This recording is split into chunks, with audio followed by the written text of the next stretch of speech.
Hey y'all, I thought I'd just make a short video of how to set up my brushes and how many brushes I have. I'm always showing you the brush, but there's kind of a collection that I have of Bob Ross brushes, and I have 2 acrylic brushes that's great for brushing on acrylics and to get your basic design down on your canvas. I'll go ahead and show them to you.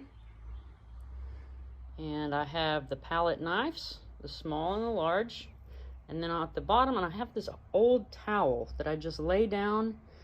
You can lay it down on a surface, a table or a desk if you have a really long desk or something. But it's just old, it's got paint all over it, something you don't mind too much.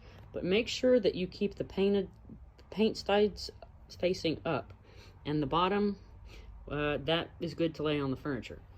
So I have several script liners, Bob Ross filberts, and this one is a brush they don't make. It's a deer-footed filbert. I sort of put it in a box and I squish the tip of it, and it's great for making little leaves on the edges of trees. I've got the landscaping fan brushes, number 3, and I have a collection of them, and it helps to have different brushes, but you don't have to have a whole bunch. You can try to keep it clean, and I'll show you some cleaning up in some other video at a later time. I have a 1-inch landscaping brushes, 1 black oval, and I have this small round brush. I typically use it, but I'm not using a big round brush. I just don't know if I ever use it that much to make a big painting or anything of that sort.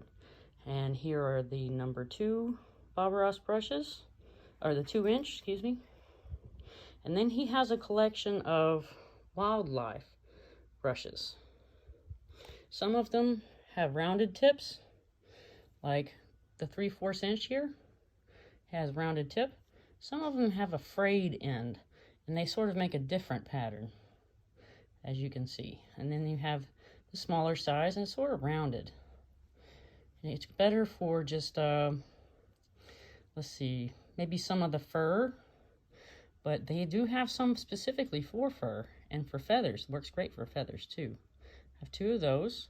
And that way you don't get your colors all muddled, and, well, it doesn't change your design too much. And these are the finishers, just for getting a little bit more detail. Then you have your detail brushes for wildlife. And then you have the wildlife eye that has smaller bristles. Here are the acrylic brushes that I picked up. That's from Fine Touch. It comes in a package of 3. I don't need the 3-inch because it won't fit in the paint can. And then I have the florals. I have a number 4 floral fan, 2 of those. And then I have the smaller floral fan, Floral Bright. That is great for making petals. And it's one that I believe the instructor used most of the time. She does a great job with flowers and roses. And the smaller floral Brights. And a floral filbert with a rounded tip. I have one with a pointed tip too. It's sort of a, maybe perhaps she didn't mean to make them like this, but it really does help get into the flower and make the middle parts of the pollen and things of that sort. And I have the round brush. Now I've kept the tips on these, and this one's more rounded. And then I have another round brush where it's more pointed. She also made a brush, or well, Bob Ross made a brush, and she was the instructor. It's a blender brush. Great for blending clouds and blending backgrounds of florals, things of that sort. And I can show you the containers that I keep them in. And this is my container for all of the small brushes.